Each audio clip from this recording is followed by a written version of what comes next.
Hello guys, welcome to our YouTube channel. जैसा कि thumbnail से आप लोगों को पता चल गया हो कि आज हम लोग यहाँ पे बात करने वाले हैं डाइवोर्स केस से रिलेटेड कि अगर आपके जो है जीवन साथी के हस्बैंड या वाइफ कोई भी हो सकती है, अगर आपको जो है डाइवोर्स नहीं दे रहे हैं तो उस कंडीशन में आप लोग कैसे डाइवोर्स पा सकते हैं और आपके लिए उसकी क्या क्या कंडीशन है उसके बारे में पूरे डिटेल से हम लोग आज यहाँ पे बात करेंगे। तो वीडियो में लास्ट तक बने रहिएगा। वीडियो अच्छा लगे तो वीडियो को लाइक, चैनल को सब्सक्राइब कर लीजिए। मैं advocate Om Prakash, forensic expert, OP sound associate, law firm Ambikapur से आप सभी लोगों का स्वागत करता हूं। अगर आप लोगों को कोई भी कानूनी समस्या है और आप लोग मेरे थ्रू पर्सनली कंसल्ट करना चाहते हैं तो डिस्क्रिप्शन बॉक्स में एक व्हाट्सएप लिंक दिया हुआ है जिसके थ्रू आप लोग अपॉइंटमेंट बुक कराते हुए मेरे से बात कर सकते हैं। तो चलिए शुरू करते हैं। तो सबसे पहले हम लोग यहाँ पे देखते हैं कि हस्बैंड या वाइफ के बीच में जब कभी भी झगड़ा होता है या फिर जब कभी भी उन लोग के द्वारा जो है डाइवोर्स का केस फाइल किया जाता है तो हस्बैंड या वाइफ कोई भी हो सकता है, वाइस वर्सा, तो दोनों में से कोई भी जो है एक डाइवोर्स लेना चाहता है और एक डाइवोर्स नहीं लेना चाहते, तो उस कंडीशन में जो है कोर्ट में केस करते हैं और उनको वहां पर जो है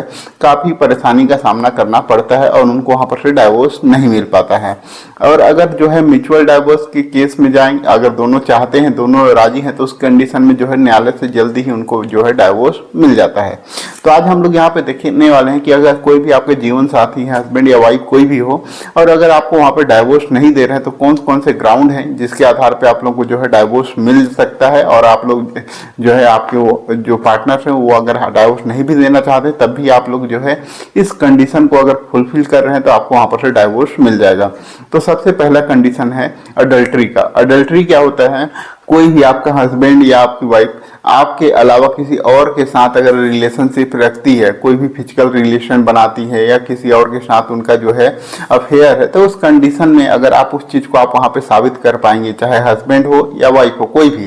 तो उस कंडीशन में आपको जो है वहां पर से डाइवोर्स मिल सकता है और आप लोग डाइवोर्स वहां पर से ले सकते हैं। लेकिन इसको जो है साबित करना बहुत ही मुश्किल है। मौखिक तौर पे आप ओरली तौर पे अगर आप वहां पे न्यायालय में बोलेंगे तो इस चीज को वहां पे प्रूफ नहीं किया जा सकता है और इसके लिए एविडेंस भी प्राप्त करना बहुत ही मुश्किल होता है, क्योंकि जो है जब एडल्ट्री है, एडल्ट्री में जो अलग से जो अफेयर होता है, फिजिकल रिलेशनशिप किसी और के साथ होता है, वो बंद कमरे में होता है, तो उसका जो है कोई भी प्रूफ या एविडेंस वहां पे ला पाना संभव नहीं होता। लेकिन फिर भी अगर आप लोगों के पास कोई चैट हो, व्हाट्सएप चैट हो, कोई वीडियो हो या दोनों के बीच में कोई कन्वर्सेशन हो जिससे यह साबित होता है कि दोनों के बीच में कोई भी फिजिकल रिलेशनशिप बना हुआ है या फिर एडल्ट्री में है, तो उस कंडीशन में आप लोग जो है वहां पर से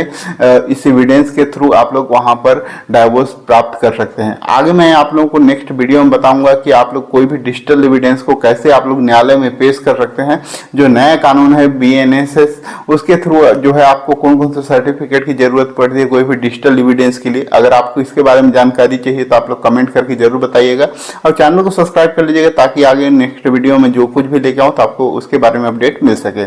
नेक्स्ट ग्राउंड है यहाँ पे क्रूएल्टी का। क्रूएल्टी क्या होता है? क्रूएल्टी को आप लोग हिंदी में समझ सकते हैं हिंसा। अगर किसी के साथ किसी भी प्रकार की हिंसा होती है, या तो शारीरिक हिंसा हो या फिर मेंटली ही हिंसा हो, ठीक है, या फिजिकल क्रूएल्टी या मेंटल क्रूएल्टी किसी प्रकार की हो सकती है। जैसे यहाँ पे हस्बैंड वाइफ के बीच में झगड़ा होता है तो बहुत सारे लोग ये होता है कि वाइफ जो है हस्बैंड के ऊपर क्रूएल्टी नहीं कर सकती, जबकि ऐसा नहीं है। बहुत सारे सुप्रीम कोर्ट के जजमेंट्स हैं, हाई कोर्ट के जजमेंट्स हैं, जिसमें यहाँ पे फिजिकल क्रूएल्टी के साथ साथ मेंटल क्रूएल्टी को भी वहां पे एक आधार माना हुआ है और उसके आधार पे भी जो है आप लोग को डाइवोर्स वहां पे मिल सकता है। तो इस चीज को आप लोग साबित करने के लिए भी आपको वहां पे एविडेंस देना पड़ेगा कि आप दोनों के बीच में किसी न किसी प्रकार का जो है हिंसा की गई है, मेंटल या फिजिकल, तो उस कंडीशन में आपको वहां पर से डाइवोर्स मिल सकता है। तो ये दो ग्राउंड है। इसके अलावा जो है तीसरा ग्राउंड है डिजर्शन का। डिजर्शन का ग्राउंड मतलब आप लोग अगर 2 साल तक अगर आप हस्बैंड वाइफ कोई भी दोनों अलग अलग रह रहे हैं तो उस कंडीशन में जो है आपको डिजर्शन का ग्राउंड वहां पे लागू हो जाएगा और आप लोग उसके थ्रू आप लोग वहां पर से डाइवोर्स ले सकते हैं। लेकिन यहाँ पे कुछ कंडीशन है कि यहाँ पे कोई किसी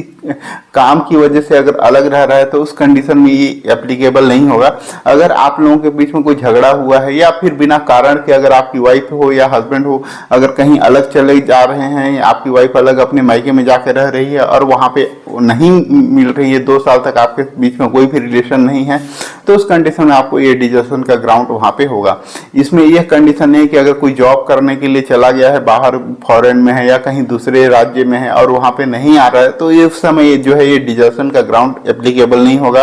और इसके लिए जो है कंटिन्यूअस अलग रहना बहुत जरूरी है। या नहीं कि आप लोग जो है 6 महीने से अलग हैं, फिर आप लोग 2 दिन या 1 सप्ताह आप लोग साथ में रहे, फिर से आप लोग जो है अलग हो गए। इस तरीके का अगर कोई भी ग्राउंड हो तो वहाँ पे एप्लीकेबल नहीं होगा। इसके लिए कंटिन्यूअस अलग रहना जरूरी है। और वहाँ पे जो है हस्बैंड वाइफ की जैसा कोई भी रिलेशन 2 साल तक ना हो, तो उस कंडीशन में जो है यहाँ पे डिजर्शन का ग्राउंड एप्लीकेबल होगा और उसके आधार पे आप लोग वहाँ पर डाइवोर्स पा सकते हैं। नेक्स्ट है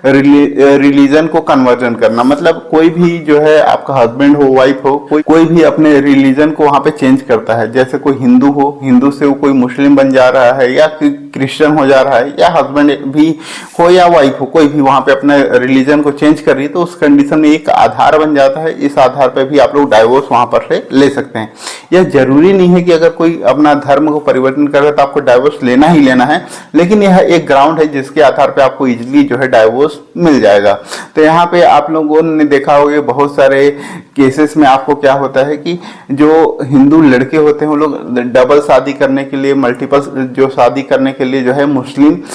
धर्म अपना लेते हैं और जो है दूसरा और तीसरा शादी वहां पे कर लेते हैं। इसी के रिगार्डिंग जो है सुप्रीम कोर्ट का एक जजमेंट है सरला मुद्दल, उसमें यह स्पष्ट कहा गया है कि अगर कोई भी हिंदू अगर आगे चल के किसी और के साथ अगर शादी करने के लिए उन्होंने अपना धर्म परिवर्तन करके दूसरा शादी किया हुआ है, तो उस कंडीशन में जो सेकेंड मैरिज है वो जो है वैलिड शादी नहीं माना जाएगा, वो वहां पे कोई भी एप्लीकेबल नहीं होगा। और वो उसके इसी के आधार पे अगर चाहें तो उनको जो है बाइगेमी के लिए सजा भी हो सकता है। अगर उनकी जो पहली वाइफ है वो उनके ऊपर जो है डबल शादी का, अगर उनके ऊपर बाइगेमी का केस फाइल करती है तो उनको जो है वहां पे सजा भी हो सकता है। तो इस तरीके से यहाँ पे आप लोग समझ सकते हैं। लेकिन अगर आपके कोई भी हस्बैंड हो, वाइफ हो, अगर वो अपना कन्वर्जन करा लेती हैं, अपना रिलीजन को कन्वर्ट कर लेती हैं, तो उस कंडीशन में इसके आधार पे भी आपको डाइवोर्स मिल सकता है। नेक्स्ट है, अगर कोई भी अपना घर वर छोड़ के या फिर बैराग ले लेता है या फिर जो है वो ब्रह्मचर्य का पालन करता है या फिर कहीं और भी वहां पे बाबा बन जाते हैं, तो उस कंडीशन में भी आप एक डाइवोर्स के लिए वहां पे केस फाइल कर सकते हैं और इस पे भी आपको इजीली डाइवोर्स मिल जाएगा। वहां पे जो सेकेंड पार्टी है जो उन्होंने जो है अपना घर परिवार छोड़ के जो है अगर वो सन्यासी जीवन जीने लगे हैं तो उस कंडीशन में उनसे पूछने की भी जरूरत नहीं है, आपको इसी के आधार पे जो है डाइवोर्स मिल जाएगा। नेक्स्ट है, अगर कोई भी 7 ईयर तक गुमशुदगी में है, चाहे हस्बैंड हो या वाइफ हो, कोई भी हो, जिसको किसी ने अब 7 ईयर तक अगर कोई नहीं देखा हुआ है, ना ही उनको बारे में किसी को कोई जानकारी है, तो उस कंडीशन में जो है इसके आधार पर भी आपको डाइवोर्स मिल सकता है। इसका मतलब यह नहीं कि अगर 7 साल तक पता नहीं है तो इसका मतलब ये नहीं है कि आप लोग डायरेक्टली किसी और से शादी कर लें, तो वो वैलिड नहीं है। आपको अगर प्रॉपर आपको पता है कि आपकी जो भी हस्बैंड हो या वाइफ हो वो वहां पे जो है 7 साल तक नहीं पता है कि जिंदा है या फिर मर चुके हैं या कुछ भी, आप लोगों को उसके बारे में कोई भी जानकारी नहीं है, कहाँ रह रहे हैं, तो उस कंडीशन में आप भी लोग भी इस ग्राउंड के आधार पर जो है डाइवोर्स ले सकते हैं और दूसरा शादी आप लोग इजिली कर सकते हैं। तो इस तरीके से आप लोग यहाँ पे समझ सकते हैं। नेक्स्ट है, अगर किसी को जो ऐसा कोई बीमारी हो गया हो जिसकी वजह से वो जो उनके साथ उनकी वाइफ रह रही उनको भी वहां पे प्रॉब्लम हो सकता है या फिर उनके जो है जो फिजिकल रिलेशनशिप है या जो उनकी जो शादी है उस पर वहां पे इफेक्ट पड़ता है, तो उस कंडीशन में भी वहां पर डाइवोर्स ले सकते हैं कि उनके ऊपर जो है लाइलाज बीमारी हो गई है, तो उस कंडीशन में भी वहां पे उनको जो है डाइवोर्स मिल सकता है। नेक्स्ट है इम्पोर्टेंसी, यानी जो है उनको अगर नपुंसकता कोई भी हो तो उस कंडीशन में भी आप लोग वहां पर से डाइवोर्स फाइल कर सकते हैं। अगर कोई भी हस्बैंड या वाइफ कोई भी हो जो कि वहां पे आगे चल के उनके बीच में फिजिकल रिलेशनशिप नहीं हो पा रहा है और दोनों के बीच में अगर वो लोग नहीं रह पा रहे हैं, तो उस कंडीशन में आपको वहां पे इसके ग्राउंड के आधार पर भी डाइवोर्स मिल सकता है। आई थिंक आप लोगों को ये पूरा 8 ग्राउंड समझ में आ गया होगा। अगर आप लोग कोई भी डाउट हो तो आप लोग कमेंट करके पूछ सकते हैं या फिर व्हाट्सएप के थ्रू आप लोग मेरे से बात कर सकते हैं। वीडियो अगर अच्छा लगा हो तो वीडियो को लाइक करें, चैनल को सब्सक्राइब कर ले ताकि आगे आप लोगों को इस तरह का और भी अपडेट देखने को मिल सके। वीडियो को लास्ट तक देखने के लिए आप सभी लोगों का धन्यवाद। जय हिंद, जय भारत।